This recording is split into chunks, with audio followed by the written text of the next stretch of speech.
difference. Obviously you can get infected in a restaurant just like you can get infected if you're around anywhere. But the idea that the restaurants were some big driver is just not been borne out by the evidence. And so I think sometimes it's kind of like, when you see a time when the prevalence is rising like we saw in late June, it's like, okay, we'll do something. So then people end up doing things that don't make a difference in terms of stopping the prevalence, but actually cause really significant damage to folks who are just trying to earn a living. And so I was always very sensitive to that. We didn't do that here. I think the places that have done that, I don't think that they got any bang for the buck out of it, but I do think that they cost jobs and cost people their livelihood. So we're glad that we're here. I want to thank Secretary Beshears for working with the industry throughout this whole time.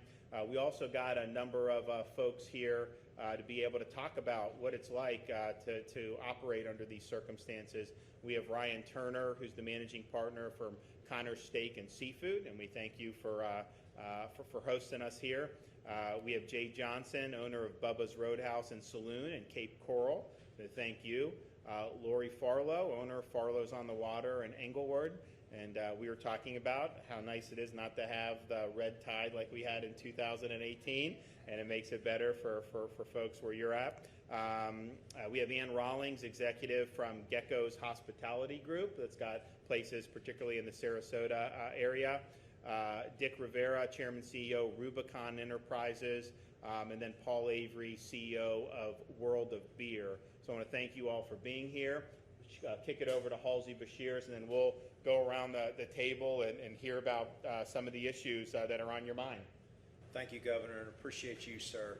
I think the couple points to be made are, we recognize that in the hospitality industry, this is many people their first job, and the wake of destruction this pandemic has left, particularly on the hospitality industry, is massive. So we want to help you out and figure out how we move forward. We recognize that it's been tough. Like you heard the governor say, it's hard in this industry to begin with. You couple it on top of, you blow up the entire model of how many people you're allowed in your restaurant in order to make ends meet now. It becomes almost impossible. So thank you to all those restaurants that went out there and tried to do it the right way, and they continue to operate in the correct way. They continue to go above and beyond what they thought was keeping their customers safe.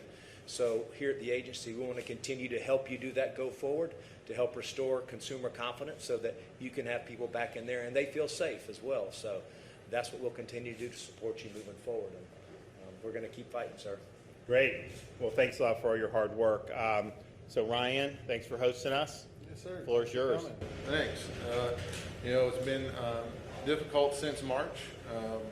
We've had a lot of different things to deal with, but our staff has really fought. They fight every day to do things the right way. And we've seen here over the last few weeks that our guests really appreciate that, and they come back over and over again, and that they now feel much more comfortable in the restaurant, and I think they'll feel more comfortable moving forward as things perhaps or hopefully open up. So we're very thankful for you coming today and listening to all of us, and thank everyone for coming here to Connors. Great. All right, Jay Johnson. Thank you, Mr. Governor and Secretary Beshears for being here. We appreciate being heard. One of the things, I'm a family-owned restaurant, a single location, so I don't have the corporate backing as a lot of these people in the room. But it has also allowed us to be very loose and able to change quickly as the orders came out and things happened. We were able to adjust our business in April to where we were down 63% in sales, but at the end of the day, I'm happy to announce a profit of $150 that month. So, as we've now opened and it's got to 50%, we found ways to make that work for us. While we're still down for the year, we'd like to ask that you could look at reopening the restaurants to allow us more capacity.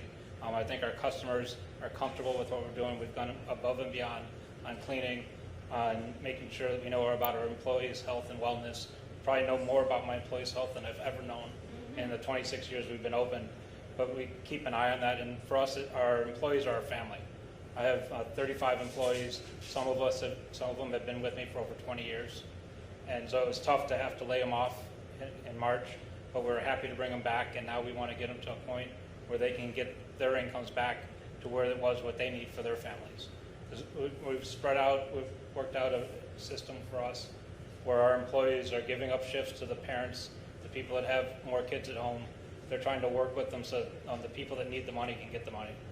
And we'd like to get to a point where we can get all of our staff back to where they were. So we appreciate everything that you've done with that. And as I've mentioned before, if there's anything we can do on the Beverage to Go program, that was a great program. It helped throw a lifeline. It allowed me to keep a bartender employed where we probably wouldn't have, and also the outdoor dining. So again, thank you for everything that you've done, and we hope we can show that we've done what you've asked and we're ready to move forward. Great. Lori? Yeah. I also appreciate you giving us this opportunity to talk with you. Farlow's on the Water, it's just a privately owned as well, my husband and I think the challenges that we experienced during the closure were something that is our greatest fear that we don't want to go back to. And when you opened us back up in early May, that was the greatest thing that happened for us, and we were able to bring back the vast majority of our staff because we put in so many of the procedures that were recommended to us to make our customers feel safe. And outside dining was a huge piece for us, moving to that.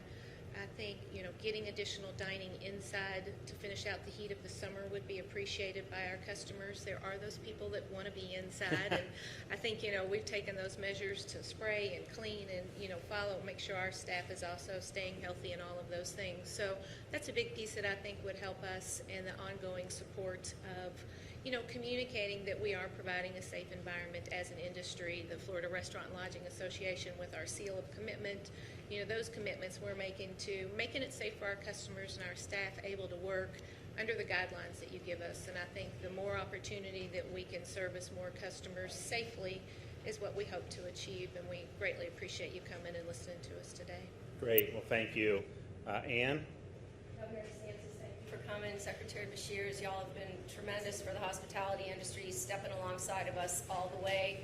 Your safe and slow and methodical approach has really helped our teams pivot. We're a resilient group in the hospitality industry, but we had to lay off 500 employees in March, and we are very, very happy with the slow and methodical reopening because that has allowed us to bring back people and pivot and instill in our guests the confidence that they need to come back and dine with us with confidence. We've invested a tremendous amount of our working capital, which is in short supply after March, to all kinds of PPE. We've learned amazing things about how to make spaces work, and all through it, the number one priority for all of us has been the well-being of our teams and our guests and our community. So with the guidance of the governor's office and the secretary's office, we have been walking this path, and we think that with continued safety protocols that are on a high alert level and have been since March, our guests will continue to link arms and come back. We are the second largest private sector employer in the nation and the largest employer of first-time job seekers. So this industry, I think, will help Florida get its economy back on track, and we thank you for having the confidence in the hospitality industry to let us lead with these reopenings. So thank you. Great. Paul? Thank you, Governor DeSantis and Secretary Beshears, for your time and for your support and leadership in our state and our industry, and for how well you work with Carol and our Florida Restaurant Association. This has unquestionably been a milestone event for all Americans, and certainly our industry has been hit dramatically. We've, at our business, furloughed 92% of our workforce, and we did so very quickly to get them on. We thought it was in their best interest to put them on government assistance. We held on to 8%. Our business was pretty much negligible because we did not have an established takeaway business. As some people assume, customers automatically convert to a takeaway transaction, and they certainly do not. So it's been very challenging. We've provided meals for our staff who was furloughed during those times. We provided some of our management teams with bonuses during those times so they can meet their financial obligations. And we've seen 100% of them come back after things opened up. Thank you for that. The restaurant industry, as noted, has always been one that takes the utmost concern for food safety, adult beverage safety, and just personal safety of our staff and of our customers. And it's no different with this coronavirus and how diligently and intensely we take the responsibility of upholding this responsibility. And I think the public has seen that. The public has seen in those locations where they can't count on that safety, they don't go back there. So if you want to compete, you need to compete at a high level of safety for your staff and for your customers. And you can count on the industry to continue to do that. The addition of outdoor seating has been very instrumental in allowing us to keep employment and to keep customers coming in. As you know, in all the polls, right next to shopping, the next desired experience for Floridians is to eat in a restaurant. They desire that, and they see that as a really important activity in restoring normalcy. So any relief that we could have on the limitations in our dining rooms and maintaining our outdoor seating would be very, very helpful for the restoration of normalcy, and you have our assurances that we're going to do so in the utmost safety manner. Great. Dick? Thank you, Governor, and thank you, Secretary. Some common themes here. Mine's not, for my story, not very different. When we closed on March 17th, we furloughed about 90% of our employees. We kept the 10% to do the takeaway business that we could do. We do have about 75 to 80% of them back now, so the opening of the 50% capacity was huge for us, and we're finding we did a lot of the, not a lot, we did all of the recommended guideline things, the gloves, the masking, the distancing, the sanitation stations for the guests, and then cleaning. In addition, we installed enhanced air cleaning systems, so we got the atmosphere cleaned up in the restaurants to the extent that it can be. And all of that has helped, and it's helped, I think, with confidence, and you can see, I think, as time has gone on, the confidence is increasing a little bit, and it shows not so much during the week, but during the weekends. We're getting a little bit more traffic, which I think is a positive indicator, but as everyone has said, the biggest thing would be if we could find a way to increase capacity restrictions, to remove some of those restrictions. And I think people are ready to go out, and I think as they get that experience and they see that life goes on, that it's okay to go out and eat a meal, I think then that'll start to help restore the confidence, which I think is what we really need to see, that people are not scared anymore to be out and about. But I think you can tell it's effective. We operate 7 restaurants in Orlando, Tampa, and Sarasota, and if it hadn't been, I think, for some of the decisions that were made early on in terms of the takeaway drinks, and then going to 50% quickly, I don't know what we would have done, frankly. And the PPP was hugely helpful as well. I mean, I'm not sure we could have gotten through that whole period without it. So there were some emergency measures that really helped, I think, to get us healthy and really get the people working and restore confidence. I think the sooner we can get the capacity, the better. Great. Yeah, if you think about it, because they're now going back talking about, what the president said, or they'd say back in the early days, but you think about March 9th, Dr. Fauci said, go on a cruise, it's fine, just sneeze into your elbow. And then like a week later, you're laying off people. So it was a huge, huge cataclysmic shift, probably a shift, a little bit more based off panic than it should have been, but nevertheless, that's kind of, what happened. And so you have a situation just from an economic perspective, being able to navigate that. It wasn't as if this was something that everyone knew was going to happen, because if you talk to someone the first or second week of March, no one was thinking about any type of business close. I mean, no one was talking about it. I was with Pence and Redfield and all these people at the cruise ship terminal the first or second week of March, talking about, okay, cruise ships, we don't want you to have big outbreaks. What are you going to do to get right? No one was talking about them not sailing anymore. And so then we went to this. So obviously, from a business perspective, that's hard.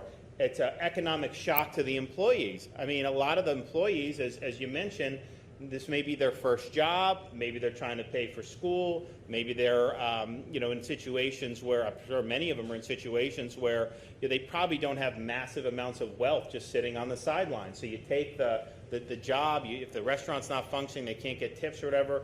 That's really very difficult. Now, obviously, you had PPP and stuff, and that was fine, although that wasn't necessarily something that happened right away.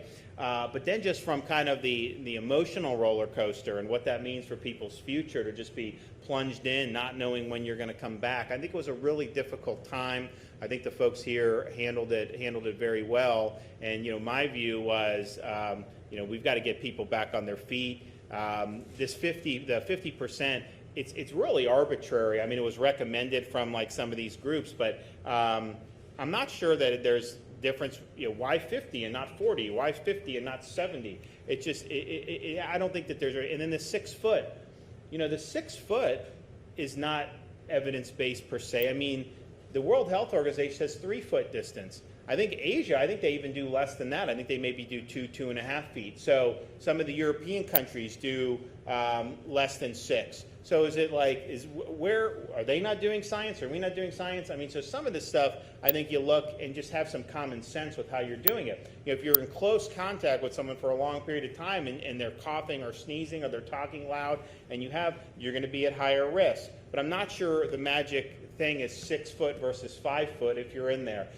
So I think a lot of the restaurants are going to be able to make sense on some of this stuff, as we look to, have more capacity. And ultimately, we have, folks who, I think that we're getting to a situation where people are starting to feel a little bit more comfortable. At least I hope so. It's like, I remember having people call me in July saying, Governor, my son and daughter-in-law are going to have a baby, but all the hospitals are filled. How are they going to do it? I was like, the hospitals are not filled. I was like, where you go? Oh, ABC, World News. No. You want to know how many beds are available? So there's so much misinformation put out, and I think it's been really damaging for folks, but I think that people are probably in a better spot now. But as a restaurant, people are going to look to see whether they're in a situation where the environment is good or not, and by their judgment. And so you're going to have to. It's not for even us. We don't need to dictate to you kind of what you're doing on some of this stuff. You have every incentive to want to do it so that people feel comfortable being in your establishment. You don't want an establishment that's known as a place that folks who are concerned about this don't want to go. So I think that a lot of what you have done, I think a lot of you would have done that anyways, regardless of any type of guidance we were putting down or any types of restrictions that we were putting down. But we're also in a situation where I think we can be a little bit more clear thinking about some of this stuff and less kind of fear-based and more evidence-based. And I think we have a good pathway to go forward. So if you look at like employees, what percentage of employees do you have now compared to the beginning of March, would you say? We have hired everyone back, but we have probably not done as much hiring as we would have done this time of year. Usually school starts back, FGC's right down the road from us. We start to really ramp up hiring for season now, so we get the best of the best early. We really haven't hired a whole lot of people so far that normally this time of year we would have done, but everyone we furloughed has been brought back. Oh, good. How about you guys? We've done the same. We brought everyone back that wanted to come back. I do have them on less hours. So some of our kitchen guys are getting full shifts as they would prior. Some of the others are more part-time where they were full-time before. So we brought everyone back so that they're making money, but they're not making the same money. So we did bring them all back. We have everybody back. Oh, good. Very fortunate. We have everybody who wanted to work is back to work. The last people who held out really were all back by June. We've hired a lot of new people. Some people have transitioned out, some have left the state, things like that. But, we see ourselves getting ready for fall. Our kitchen staff's able to work fully. And, our community, I think our community feels like we're a safe place because of all the things that we put in place. And, we feel very fortunate. We're tracking similar to last summer. And so we feel that that's a sign of confidence in our community, that people are feeling safe and coming out with us. So, we pray that continues on and do everything that we can. But we have everybody back. Yeah, I mean, I think people see, Disney reopened right at the peak of Florida's infections over this, and it just went down since then. So the idea that somehow, people thought, oh, that's how are they going to do it? Well, they did it, and the numbers went down. And I think that when you do it right, you're good. And I know you guys have really worked on that. Abbreviated our menu a little bit so that there is not as much labor, there is not as much close contact in the kitchens. We were not able to bring on all of our restaurants back when the governor's office started reopening because for spatial considerations, the smaller, intimate restaurants couldn't maintain a payroll at 50%. But the bright spots just continue to encourage us. The community has been overwhelmingly supportive, and we are almost back. Great. Paul? We have 18 locations in the state of Florida. And from an office standpoint, we had everybody come back, and everyone in the operations came back to fulfill the intention of the PPP program. So everybody came back. We put everyone, on payroll, although the volume really didn't dictate in normal times that level of staffing. When the PPP ran out, some locations, because of the dynamics in their area, continued to have strong volume or acceptable enough volume to sustain that staff, and we held on to all that staff. There are some locations where offices didn't return, people aren't shopping, they're in malls, and in those locations our volume today is still 50% of normal volume, and therefore we just simply have to cut back on staff. We have one location in the state of Florida that doesn't serve any food at all, so it's classified as a bar, and that one tried to do takeaway business and was not very successful with that, so a significant impact. We have one location down in Broward County, which has been subject to some significant limitations, and we had to pull back on some staffing there. So we were 100%, and now we've had to pull back. But following the furlough, where we furloughed 92% of our staff, we had 100% of management come back, and we're still at 100%. So if there's if there's not the 50% limitation, that you would, the demand's there for customers, and then you would then need to hire more people? I would see the 50%, the relief from the 50% would be an amazing, important indication to the public that it's okay to go out. And then they would need to count on us, which they can, to provide a safe environment for them all the way around, and to come out and dine in our restaurants and restore some normalcy. And therefore, we would absolutely be bringing back more employment into the state and reopening some locations. And we've had to close a couple locations that just couldn't get through it.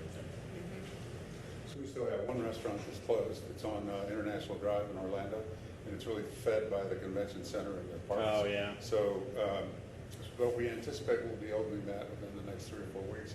We wanted to wait and see how the parks did first. They were at capacity over the weekend, so they're limited capacity, but they reached that limit, which is a good sign. Right, and so and I think we're starting to see along that part of Orlando, we're starting to see restaurants reopen, and we'll be amongst them. And so my point in bringing that up is it varies a little bit from neighborhood to neighborhood. So we have one that depends on the airport and business travel. It's not doing as well. But overall, we're about 75% of our employees are back. And I think we would see that increase if we could get the capacity restrictions lifted. And is it your sense that if you didn't have the capacity limit, that there are people out there that want to be accommodated, that you would do it? In other words, it's not like that 50%, you're not even reaching the 50% ceiling. There would be the demand out there to be able to obviously do better business and potentially even put more people to work? Absolutely. Absolutely. Especially on weekends for us. We're seeing a lot of in-state travel. I think if we have the additional capacity, we have the guests that want to come in to eat. We end up having the wait in the summer, which is not normal here in Lee County, but we only have half our tables. And well, that's the thing. You have these capacity limits, and so the restaurants are abiding by it. And there's like massive people gathering outside just waiting to get in. Wouldn't it be safer if they were all just seated, in there, and maybe you didn't have the 50% instead of having, these big gatherings kind of, waiting to get in? So no, I've seen that for sure at different places. So removing the 50%, I think, is beneficial. Will allow us to get a lot of our employees back to the full-time hours, so they're able to provide for their families. I have them at part-time right now.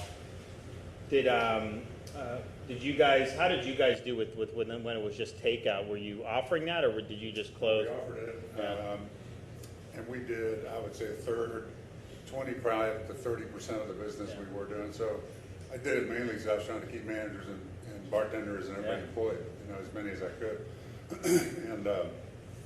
And so it was good to have it, and at least also to stay in your guest's mind. They know you're there. But it's not sustainable in itself. I mean, it was good that we could do it, but the sooner we could get the seating. I mean, it's not what we do now. Fast food places that are really takeout oriented, that was They a did whole- really they're well. I booming, mean, it was yeah. like They're people doing just great. going through the drive-through and everything. So when we went to the state of emergency and did the whatever with the restaurants, we did do the alcohol to go by executive order. I'm going to keep that in place for as long as the emergency order is in place. But when that emergency order is lifted, then it'll go back to status quo. But I do think that it's been successful, and I would encourage the legislature to just make that permanent because I think that you guys need all the help you can get, and I think it would be I think it would make a lot of sense. So I'm for it being permanent, and I think that you'll probably get a pretty good reception in the legislature just based on the experience and just based off everyone having to go through what you guys have gone through. Does anybody else is there any other concerns? I hear you on the capacity. I'm glad that some of you were able to use the PPP that the federal government did. We really, that was important. I think it was designed to say that we were going to be in some type of restriction for only like 2 to 6 weeks, and it ended up going longer. So that obviously isn't enough. You got to be in business, and you got to get things done. But I'm glad to hear about the summer. I think that we have had a lot of places in Florida have done very well this summer, which is a good sign. There's been some other places not as much, but I do think that the theme parks are picking up steam. I think they've done a really good job, and so hopefully we'll get the Central Florida going some more, and then we'll work on we're working with South Florida, of course, on a lot. Now, part of it, and I think it probably is really all over the state to a certain extent, but particularly hits hard in Miami is when you don't have the international travel. And I was somebody that supported the restrictions from Europe and Brazil when those were, but I think those have served their purpose. I think now we're ready to transition out of that. So I've told the president we would like to see those. Now they obviously have restrictions on the U.S. too, so it's you got to probably do them both. But the European Union, they have more daily cases now than the United States does. But even that, I'm not concerned about. I think a lot of those are asymptomatic people.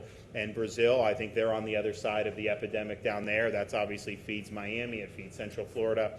So I think that we need to start seeing that resume, and hopefully that will resume very soon. So.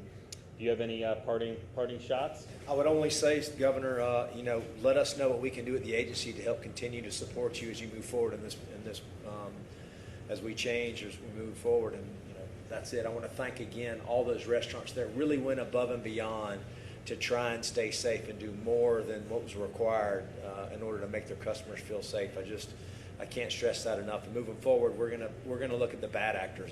That's it. So not everyone gets punished. But thanks again to all of you for continuing to try and make that work. We'll also, one of the things we're looking to do is make sure that all the restaurants have certainty in terms of operations and everything. Now, we had one county that did a closure of in-person dining in July. I don't think any other Florida county did that or locality did that. I think that we probably need to just have it to where everyone knows they're going to be able to operate. That'll be a statewide type rule. And then the closures are just totally off the table because it's hard to plan if you think you have the sword of Damocles hanging over your head. Bottom line is we know what we have to do. We know how we have to deal with stuff. We've got all kinds of infrastructure in place in terms of dealing with the disease. But I don't think that the restaurant should have it taken out on them because a lot of this was just hey, let's do something, let's do this, and we didn't do that in Florida. But I think the places that did it, they did not see any benefit. I mean, it did not really shape the course of the epidemic. So we now understand that, we've learned that, and it's not saying that you can't get infected in a restaurant, but if I have a group of 10 people, I can come to your restaurant or I can be in a private residence, and the same contact is going to happen. So we just, I think, need to understand that and move forward. So I'm glad that you guys have been able to scrap to get where we are now, we definitely are very sensitive to your concerns. So thank you. Yes, I think it's important just to note that our rent continues to be at 100%. Yeah. there's, No, I know. there's an Yeah. assumption out there perhaps that we're at 50% limitation, so somehow we've negotiated a 50% rent. No, relief. no, no, no. That hasn't happened because these landlords are part of REITs or they have obligations to banks that Oh, yeah. are not giving them relief. So we're in a really tight squeeze. Yeah. So having that kind of relief is important for us to continue with our employment and continue with our business. Yep, for sure. Anyone else? All right, well, thank you. Thank you, sir. Thank you very much. Thank you, All right, does Secretary. anyone have any questions? Yes, ma'am. Sarah Gerard from the News. I wanted to ask, first, is there a timetable for reopening? And second, are you waiting for some evidence of a spike from Labor Day before moving forward with a reopening plan?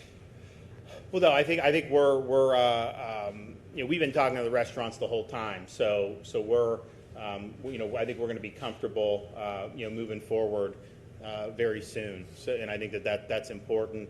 Look, these spikes.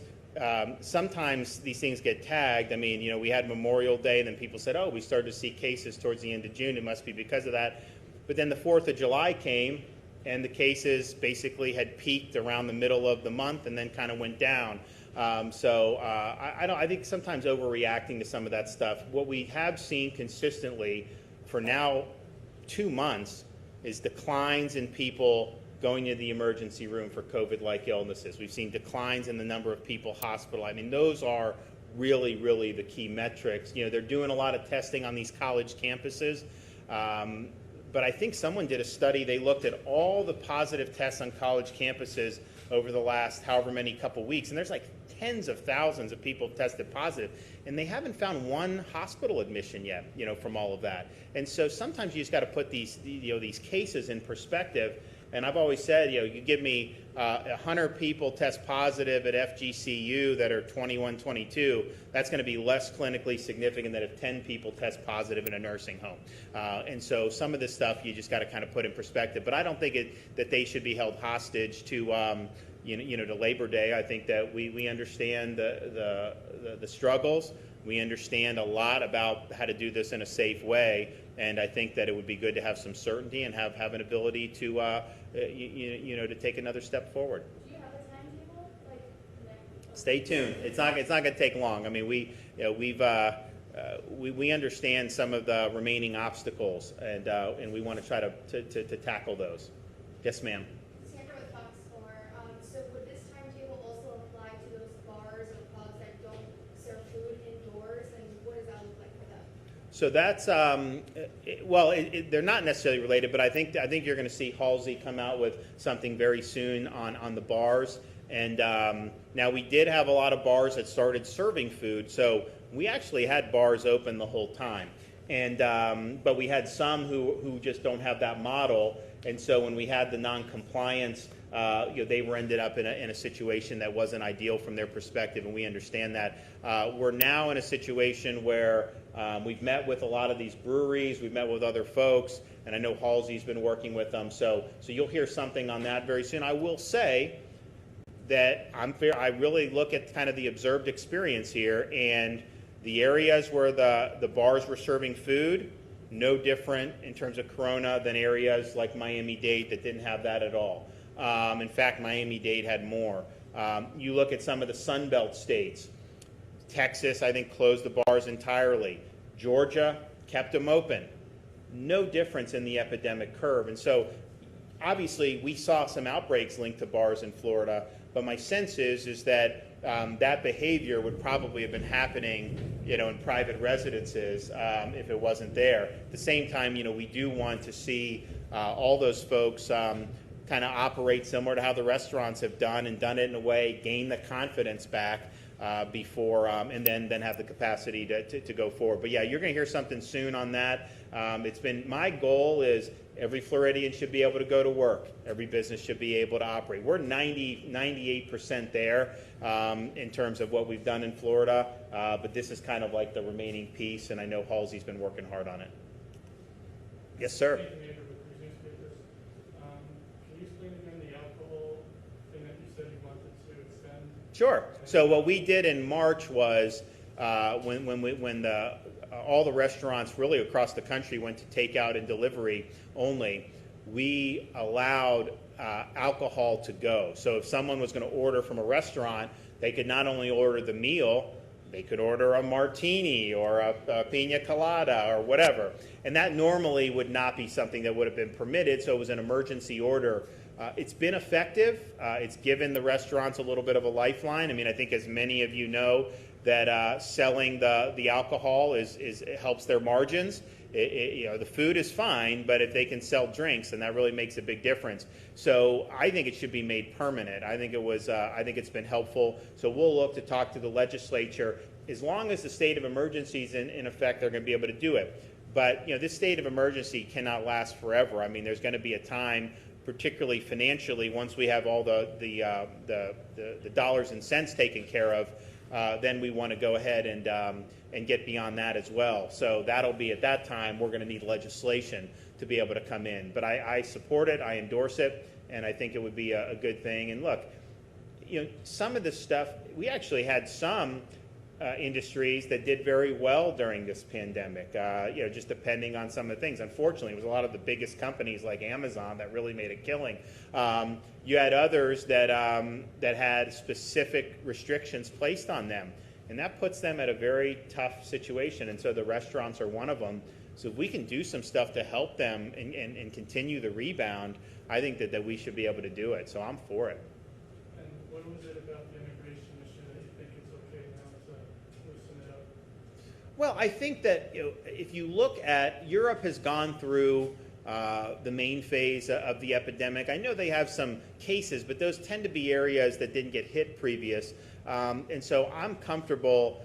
To me, there's no difference someone coming from Georgia to come down to Fort Myers than somebody coming from London to come to Fort Myers. And so I'm comfortable with it. I don't think it's likely to be a major driver. It was different in March because, well, first of all, we didn't realize how widespread it was. It was a lot more widespread than we thought because we didn't realize how many people were asymptomatic or minimally symptomatic.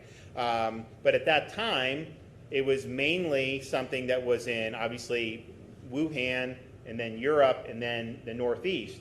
So Florida, in the March, April, a lot of what we got was trickled in from the Northeast, and then some international. As we got into April, it was pretty clear that this thing was pretty widespread. And so I just don't think it's going to be some major contributor to the outbreak. I think that the virus has reached a lot of these areas already. And again, I'm not saying that no one could have it, but I think that I just think we know a lot more. I think the airlines have done a good job. If somebody is visibly sick, then obviously that's something that they're concerned about. But you haven't seen a lot of outbreaks on airlines, and I don't think we've really seen outbreaks being linked to tourism in Florida, because we've actually had a lot. I mean, we're down, of course, but some parts of the state, look at the Panhandle, they had a great summer in many of these places. Other areas have done well, and you haven't really seen that necessarily. The theme parks, you haven't seen big outbreaks linked to those. So I think it will be good, and I think that we'd be able to handle it. Last question. Sarah Gerard again from Wake News. Many people are still obviously unemployed. Some of these people here brought their workers back, but I still talk to people who are unemployed. Is the state going to apply for more weeks for lost wages assistance? So we're going to have 3 weeks of $300 a pop. So that'll be $900. That'll go out in one fell swoop. We think we're going to be able to get the 4th week, which we would like to do. We're not sure we're going to be able to get the 5th week. I would like to do it, but it depends on how they structure it. If they structure it to where the state's going to have to put in like $100 million, we just don't have that capacity right now. So 3 weeks for sure. Probably the 4th. We're going to try to get the 5th for the folks for the supplemental payments. Thank you.